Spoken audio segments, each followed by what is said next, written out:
तीसरा अध्याय। जहाँ मूर्खों की पूजा नहीं होती, जहाँ अन्न आदि काफ़ी मात्रा में इकट्ठे रहते हैं, जहाँ पति पत्नी में किसी प्रकार का कलह लड़ाई झगड़ा नहीं, ऐसे स्थान पर लक्ष्मी स्वयं आकर निवास करने लगती है। संसार में ऐसा कौन सा कुल अथवा वंश है जिसमें कोई न कोई दोष अथवा अवगुण न हो। प्रत्येक व्यक्ति को किसी न किसी रोग का सामना करना ही पड़ता है। ऐसा मनुष्य कौन सा है जो व्यसनों में न पड़ा हो, और कौन ऐसा है जो सदा ही सुखी रहता हो, क्योंकि प्रत्येक के जीवन में संकट तो आते ही है। आचार्य चाणक्य ने यह बात ठीक ही कही है कि कोई विरला ही वंश अथवा कुल ऐसा हो जिसमें किसी प्रकार का दोष न हो। इसी तरह सभी व्यक्ति कभी न कभी किसी रोग से पीड़ित होते हैं। जो मनुष्य किसी बुरी लत में पड़ जाता है अथवा जिसे बुरे काम करने की आदत पड़ जाती है, उसे भी दुख उठाने पड़ते हैं। संसार में ऐसा कोई व्यक्ति नहीं है जिसे सदा सुख ही मिलता रहा हो और संकटों ने उसे कभी न घेरा हो। अर्थात कोई मनुष्य पूर्ण नहीं, कोई न कोई दुख सभी को लगा ही हुआ है। मनुष्य के व्यवहार से उसके कुल का ज्ञान होता है। मनुष्य की बोलचाल से इस बात का पता चलता है कि वह कहाँ का रहने वाला है। वह जिस प्रकार का मान सम्मान किसी को देता है, उससे उसका प्रेम प्रकट होता है, और उसके शरीर को देखकर उसके भोजन की मात्रा का अनुमान लगाया जा सकता है। मनुष्य जिस प्रकार का व्यवहार करता है, उससे उसके कुल का ज्ञान भली प्रकार हो जाता है। इसी प्रकार मनुष्य की भाषा और बोलचाल से उसके देश प्रदेश अथवा रहने के स्थान का पता चलता है। मनुष्य जिस प्रकार का किसी के प्रति आदर प्रकट करता है, उससे यह स्पष्ट हो जाता है कि उसका स्वभाव कैसा है। इसी प्रकार उसके शरीर की बनावट देखकर उसके खाने की मात्रा का अनुमान होता है। बनावट और उसका व्यवहार किसी भी मनुष्य के मन की स्थिति को पूरी तरह से बता देता है, लेकिन इसके लिए अनुभव अपेक्षित है।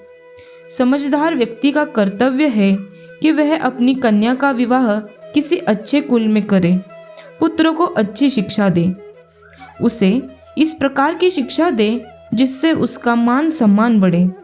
शत्रु को किसी ऐसे व्यसन में डाल दे जिससे उसका बाहर निकलना कठिन हो जाए, और अपने मित्र को धर्म के मार्ग में लगाए। प्रत्येक माता पिता का कर्तव्य है कि अपनी पुत्री का विवाह किसी अच्छे परिवार में ही करे। अच्छा कुल अर्थात जो संस्कारित हो और शिक्षित भी। उन्हें चाहिए कि वह अपनी संतान को विद्वान बनाए, ताकि उनका अपना कुल भी गुण संपन्न हो। शत्रु के संबंध में व्यसन की बात चाणक्य ने जिस प्रकार से कही है, उससे प्रकट होता है कि वे कितनी दूर की बातें सोचते थे। आज भी देखने में आता है कि बहुत से पड़ोसी देश अपने विकास में लगे हुए देशों को मार्ग से भटकाने के लिए लोगों में धन का लालच पैदा करके उन्हें नशीले पदार्थों के व्यापार में लगाने का प्रयत्न करते हैं। आज पहले सी परिस्थितियां नहीं रह गई। परस्पर युद्ध की संभावना बहुत कम हो गई है। इसीलिए दूसरे देश को कमजोर बनाने के लिए विभिन्न प्रकार के हथकंडे अपनाए जाते हैं। नशे की लत में एक बार फंसने पर निकलना कठिन होता है। व्यसनी व्यक्ति मानसिक रूप से कमजोर हो जाता है, और ऐसा शत्रु यदि जीवित भी रहे तो कोई अंतर नहीं पड़ता। मित्र को सदैव श्रेष्ठ कार्यों की ओर प्रेरित करते रहना चाहिए। दुष्ट व्यक्ति और सांप, इन दोनों में से किसी एक को चुनना हो तो दुष्ट व्यक्ति की अपेक्षा सांप को चुनना ठीक होगा, क्योंकि सांप समय आने पर ही काटेगा, जबकि दुष्ट व्यक्ति हर समय हानि पहुंचाता रहेगा। चाणक्य ने यह स्पष्ट किया है कि दुष्ट व्यक्ति सांप से भी अधिक हानिकारक होता है, सांप तो आत्मरक्षा के लिए आक्रमण करता है, परंतु दुष्ट व्यक्ति अपने स्वभाव के कारण सदैव किसी न किसी प्रकार का कष्ट पहुंचाता ही रहता है। इसी प्रकार दुष्ट व्यक्ति सांप से भी अधिक घातक होता है। राजा लोग कुलीन व्यक्तियों को अपने पास इसीलिए रखते हैं कि वे राजा की उन्नति के समय, उसका ऐश्वर्य समाप्त हो जाने पर तथा विपत्ति के समय भी उसे नहीं छोड़ते। राजा लोग अथवा राजपुरुष राज्य के महत्वपूर्ण पदों और स्थानों पर उत्तम कुल वाले व्यक्तियों को ही नहीं नियुक्त करते हैं, क्योंकि उनमें उच्च संस्कारों तथा अच्छी शिक्षा के कारण एक विशिष्टता होती है। वे राजा के हर काम में सहायक होते हैं। वे उसका उन्नति के समय अथवा सामान्य मध्यम स्थिति में तथा संकट आने के समय भी साथ नहीं छोड़ते। कुलीन व्यक्ति अवसरवादी नहीं, आदर्शवादी होता है। यदि इस बात को आज के संदर्भ में भी देखा जाए तो स्वार्थी और नीच कुल के व्यक्ति ही अपना स्वार्थ सिद्ध होने पर दल बदल करते हैं और अपने दल का साथ छोड़ देते हैं। परोक्ष रूप से चाणक्य लोगों को सचेत करना चाहते हैं कि सहयोगियों का चुनाव करते समय कुल और संस्कारों का विचार अवश्य करना चाहिए। समुद्र भी प्रलय की स्थिति में अपनी मर्यादा का उल्लंघन कर देते हैं और किनारों को लांघकर सारे प्रदेश में फैल जाते हैं, परंतु सज्जन व्यक्ति प्रलय के समान भयंकर विपत्ति और कष्ट आने पर भी अपनी सीमा में ही रहते हैं, अपनी मर्यादा नहीं छोड़ते। विशाल सागर बहुत गंभीर रहता है, परंतु चाणक्य धैर्यवान गंभीर व्यक्ति को सागर की अपेक्षा श्रेष्ठ मानते हैं। प्रलय के समय सागर अपनी सारी मर्यादा भूल जाता है, अपनी सभी सीमाएं तोड़ देता है और जल थल एक हो जाता है, परंतु श्रेष्ठ व्यक्ति अनेक संकटों को सहन करता है और अपनी मर्यादाएं कभी पार नहीं करता। मूर्ख व्यक्ति से दूर ही रहना चाहिए, क्योंकि मनुष्य दिखता हुआ भी वह दो पैरों वाले पशु के समान है। वह सज्जनों को उसी प्रकार कष्ट पहुंचाता रहता है जैसे शरीर में चुभा हुआ कांटा शरीर को निरंतर पीड़ा देता रहता है। कांटा छोटा होने के कारण अदृश्य हो जाता है और शरीर में धंस जाता है। मूर्ख की भी यही स्थिति है, वह भी अनजाने में दुख और पीड़ा का कारण बनता है। अक्सर लोग मूर्ख की ओर भी ध्यान नहीं देते, वे उसे साधारण मनुष्य ही समझते हैं। सुंदर रूप वाला, यौवन से युक्त, ऊंचे कुल में उत्पन्न होने पर भी विद्या से हीन मनुष्य सुगंध रहित ढाक अथवा टेसु के फूल की भांति उपेक्षित रहता है, प्रशंसा को प्राप्त नहीं होता। यदि किसी व्यक्ति ने अच्छे कुल में जन्म लिया है और देखने में भी उसका शरीर सुंदर है, परंतु यदि वह भी विद्या से हीन है तो उसकी स्थिति भी ढाक के उसी फूल के समान होती है जो गंध रहित होता है। ढाक का फूल देखने में सुंदर और बड़ा होता है, परंतु जब लोग यह देखते हैं कि उसमें किसी प्रकार की सुगंध नहीं है तो वे उसकी उपेक्षा कर देते हैं। न तो वह किसी देवता के पूजन में चढ़ाया जाता है, न ही साज श्रृंगार में उसका उपयोग किया जाता है। कोयल का सौंदर्य उसके स्वर में है, उसकी मीठी आवाज में है। स्त्रियों का सौंदर्य उनका पतिव्रता होना है। कुरूप लोगों का सौंदर्य उनके विज्ञावान होने में है और तपस्वियों की सुंदरता उनके क्षमावान होने में है। भाव यह है कि व्यक्ति का सौंदर्य उसके गुणों में छिपा रहता है। जिस प्रकार कोयल और कौवा दोनों काले होते हैं, परंतु कोयल की मीठी कूक सभी को पसंद होती है, यही मीठा स्वर उसका सौंदर्य है। इसी प्रकार स्त्रियां वे ही सुंदर मानी जाती है जो पतिव्रता होती है, अर्थात स्त्री का सौंदर्य उसका पतिव्रत धर्म है। समाज में भी पतिपरायण स्त्री को ही सम्मान प्राप्त है, उसी की लोगों द्वारा सराहना की जाती है। शरीर के कुरूप व्यक्ति भी विज्ञा के कारण आदर का पात्र बन जाता है, जैसे सत्यवती, पुत्र व्यास, तप करने वाले व्यक्ति की शोभा उसकी क्षमाशीलता के कारण होती है। महर्षि भृगु ने क्षमा करने की विशेषता के कारण ही श्री विष्णु को देवताओं में श्रेष्ठ घोषित किया था।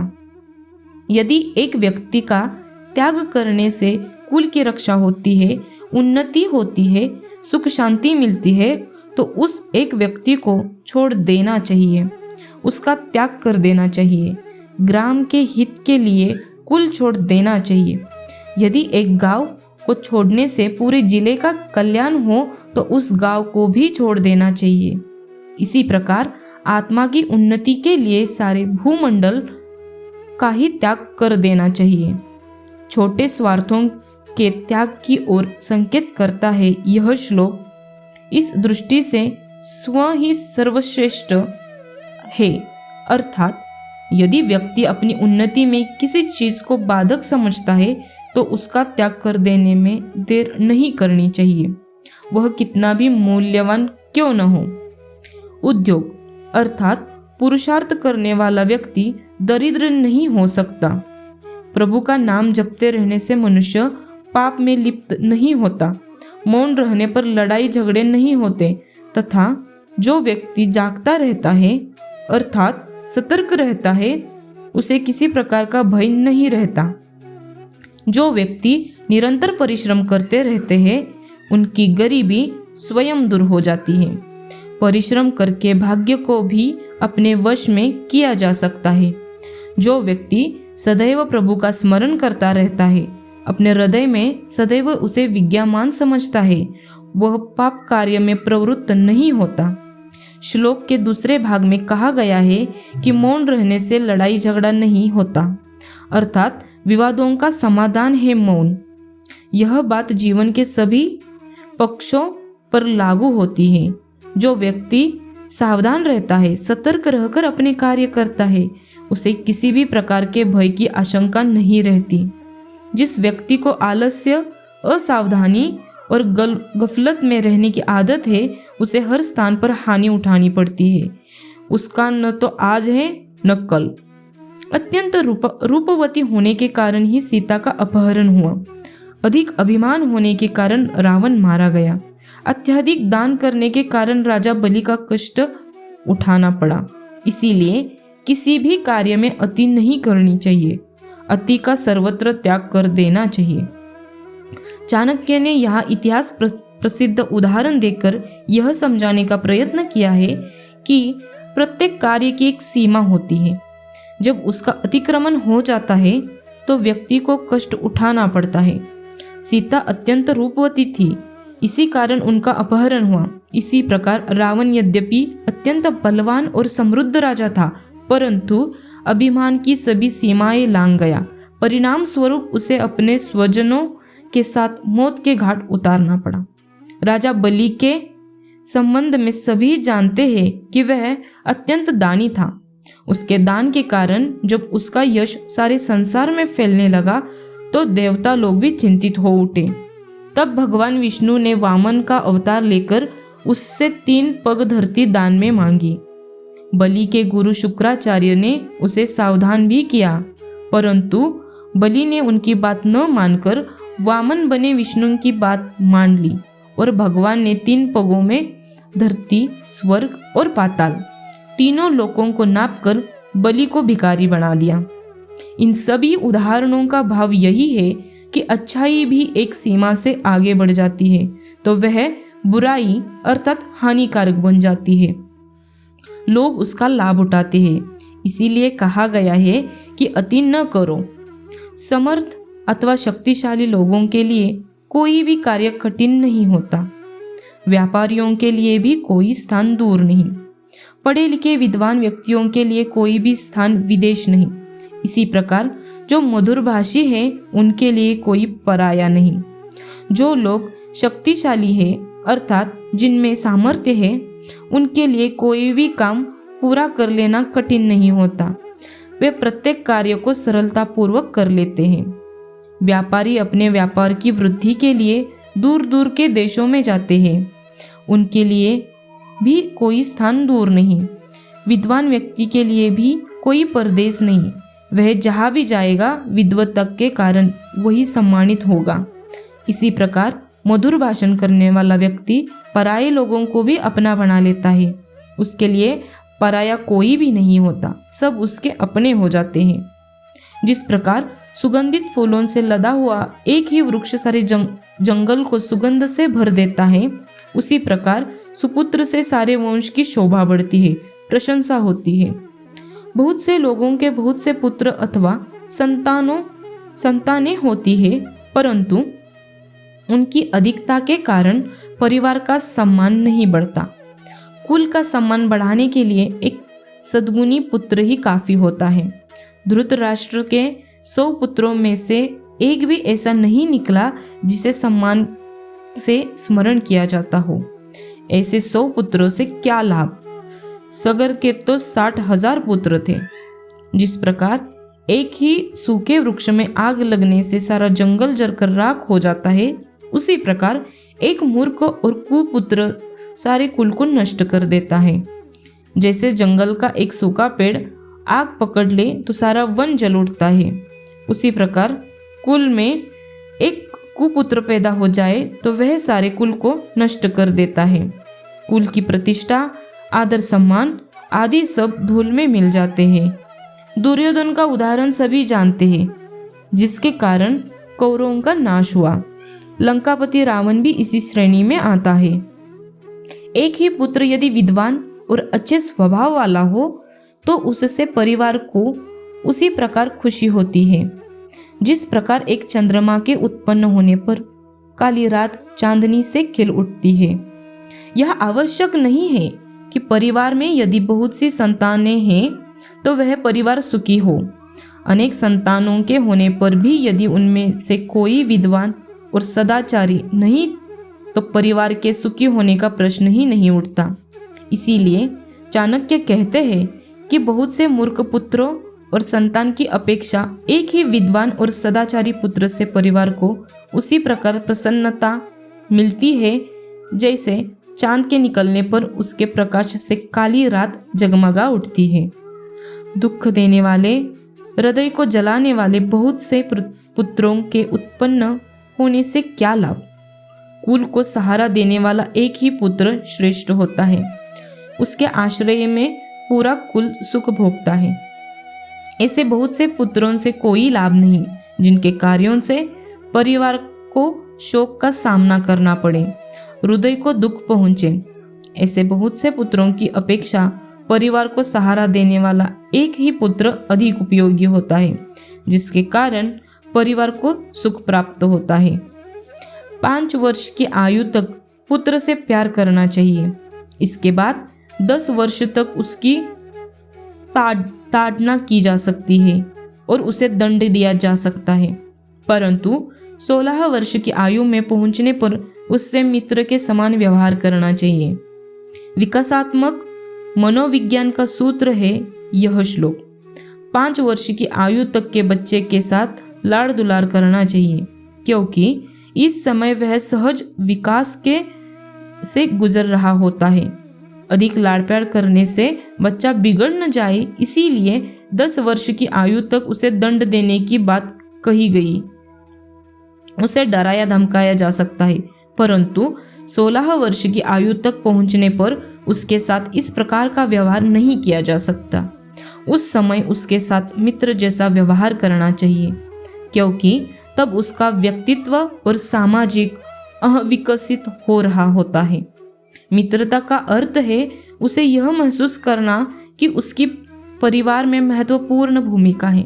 मित्र पर जैसे आप अपने विचारों को लाते नहीं हैं, वैसा ही आप यहाँ अपनी संतान के साथ भी करें। यहाँ भी समझाने बुझाने में तर्क और व्यवहारिकता हो, न कि अह की भावना। प्राकृतिक आपत्तियाँ जैसे अधिक वर्ष होना और सूखा पड़ना अथवा दंगे फसाद आदि होने पर, महामारी के रूप में रोग फैलने, शत्रु के आक्रमण करने पर, भयंकर अकाल पड़ने पर और नीच लोगों का साथ होने पर जो व्यक्ति सब कुछ छोड़ छाड़ कर भाग जाता है, वह मौत के मुंह में जाने से बच जाता है। भावार्थ यह है कि जहाँ दंगे फसाद हो, उस जगह से व्यक्ति को दूर रहना चाहिए। यदि किसी शत्रु ने हमला कर दिया या फिर अकाल पड़ गया हो और दुष्ट लोग अधिक संपर्क में आ रहे हो तो व्यक्ति को वह स्थान छोड़ देना चाहिए। जो ऐसा नहीं करता वह मृत्यु का ग्रास बन जाता है। जिस व्यक्ति के पास धर्म, अर्थ, काम और मोक्ष आदि इन 4 पुरुषार्थों में से कोई भी पुरुषार्थ नहीं है, वह बार बार मनुष्य योनि में जन्म लेकर केवल मरता ही रहता है। इसके अतिरिक्त उसे कोई लाभ नहीं होता। चाणक्य का भाव यह है कि व्यक्ति मनुष्य जन्म में आकर धर्म, अर्थ और काम के लिए पुरुषार्थ करता हुआ मोक्ष प्राप्त करने का प्रयत्न करे। मानव देह धारण करने का यही लाभ है। जहाँ मूर्खों की पूजा नहीं होती, जहाँ अन्न आदि काफी मात्रा में इकट्ठे रहते हैं, जहाँ पति पत्नी में किसी प्रकार की कलह, लड़ाई झगड़ा नहीं, ऐसे स्थान पर लक्ष्मी स्वयं आकर निवास करने लगती है। इस श्लोक का तात्पर्य यह है कि जो लोग देश अथवा देशवासी मूर्ख लोगों की बजाय गुणवानों का आदर सम्मान करते हैं, अपने गोदामों में भली प्रकार अन्न का संग्रह करते रखते हैं, जहाँ के लोगों में घर गृहस्थी में लड़ाई झगड़े नहीं, मतभेद नहीं, उन लोगों की संपत्ति अपने आप बढ़ने लगती है। यहाँ एक बात विशेष रूप से समझने की है कि लक्ष्मी को श्री भी कहते हैं, लेकिन इन दोनों में मूलतः अंतर है। आज जबकि प्रत्येक व्यक्ति लक्ष्मी का उपासक हो गया है और सोचता है कि समस्त सुख के साधन जुटाए जा सकते हैं, तो उसे इनमें फर्क समझना होगा। लक्ष्मी का नाम चंचला भी है। एक स्थान पर न रुकना इसका स्वभाव है। लेकिन जिस श्री की बात आचार्य चाणक्य ने की है वह बुद्धि की सखी है। बुद्धि की श्री के साथ गाढ़ी मित्रता है। ये दोनों एक दूसरे के बिना नहीं रह सकती। महर्षि व्यास ने श्री का महात्म्य भगवान के साथ जोड़कर किया है। उनका कहना है कि जहाँ श्री है वहाँ भगवान को उपस्थित जानो। इस श्लोक में जिन गुणों को बताया गया है उनका होना भगवान की उपस्थिति का संकेत है। लक्ष्मी चंचला है, लेकिन श्री जिसके मन या घर में प्रविष्ट हो जाती है उसे अपनी इच्छा से नहीं छोड़ती। श्री का अर्थ संतोष से भी किया जाता है। संतोष को सर्वश्रेष्ठ संपत्ति माना गया है। इसी प्रकार संतोषी व्यक्ति को लक्ष्मी के पीछे पीछे जाने की आवश्यकता नहीं होती। वह स्वयं उसके घर परिवार में आकर निवास करती है। आचार्य चाणक्य ने विशेष रूप से मनुष्य के आचार अर्थात चरित्र के संबंध में कुछ बातें कही हैं। उन्होंने माना है कि अच्छे से अच्छे कुल में कहीं न कहीं किसी प्रकार का दोष मिल ही जाता है, और संसार में ऐसा कौन सा पुरुष है जो कभी रोगों का शिकार न हुआ हो। सभी में कोई न कोई व्यसन भी होता है। इस संसार में लगातार किसको सुख प्राप्त होता है, अर्थात कोई सदा सुखी नहीं रह सकता। कभी न कभी वह कष्टों में पड़ता ही है। सुख दुख का संबंध दिन रात की तरह है। महान व्यक्तियों को और धर्मात्माओं को अनेक कष्ट उठाने पड़ते हैं। ऐसे संसार का नियम है। चाणक्य का मानना है कि मनुष्य के आचार व्यवहार से, बोलचाल से, दूसरों के प्रति मान सम्मान प्रकट करने से उसके कुल की विशिष्टता का ज्ञान होता है। आचार्य का मानना है कि पुत्री का विवाह अच्छे आचरणशील परिवार में करना चाहिए और पुत्रों को ऐसी प्रेरणा देनी चाहिए कि वे उच्च शिक्षा प्राप्त करें। शिक्षा ही जीने की कला सिखाती है। शत्रु को व्यसनों में फंसाने की बात करते हुए आचार्य संकेत करते हैं कि शत्रु का नाश बौद्धिक चातुर्य के साथ किया जाए। इसीलिए सावधान रहे और लाभ उठाए। चाणक्य ने शिक्षा और बुद्धिमत्ता पर सब कार्यों की अपेक्षा अधिक जोर दिया है। वे कहते हैं कि मूर्ख भी सज्जन और बुद्धिमान की तरह 2 पैर वाला होता है, परंतु वह 4 पैर वाले पक्षु से भी निकृष्ट और गया गुजरा माना जाता है, क्योंकि उसके कार्य सदैव कष्ट पहुंचाने वाले होते हैं।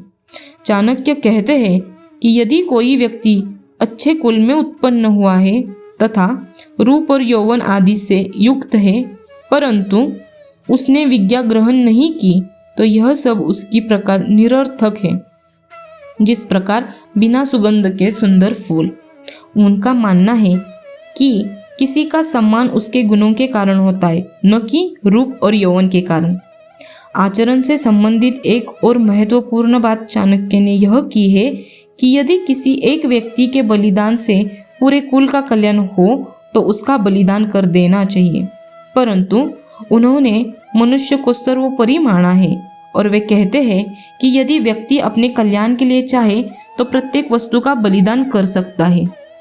उनका मानना है कि व्यक्ति को अपने निर्धनता दूर करने के लिए, उद्यम और पापों से बचने के लिए प्रभु का स्मरण करते रहना चाहिए। उन्होंने बार बार मनुष्य को सचेत किया है कि वह किस प्रकार कष्टों से बच सकता है।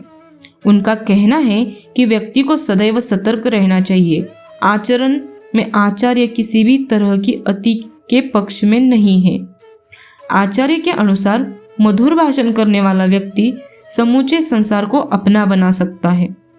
अनेक कुपुत्र होने के बजाय एक सुपुत्र होना कहीं अच्छा है। चाणक्य ने बाल मनोविज्ञान पर भी प्रकाश डाला है। उनका कहना है कि 5 वर्ष तक की आयु के बच्चे से लाड़ दुलार करना चाहिए। इसके बाद की आयु में अनुशासित करने के लिए डांट फटकार ताड़ना करने की आवश्यकता हो तो वह भी करनी चाहिए, परंतु जब बच्चा 16 वर्ष की आयु तक पहुंच जाता है तब उसे मित्र के समान समझकर व्यवहार करना चाहिए। श्लोक में पुत्र का शब्द का प्रयोग संतान के अर्थ में किया गया है। बेटियों के संदर्भ में भी यही नियम लागू होता है। आचार्य ने बार बार मनुष्य को यह बताने समझाने का प्रयत्न किया है कि यह मानव शरीर अत्यंत मूल्यवान है। व्यक्ति को अपना दायित्व निभाने के लिए यथाशक्ति धर्माचरण करते रहना चाहिए।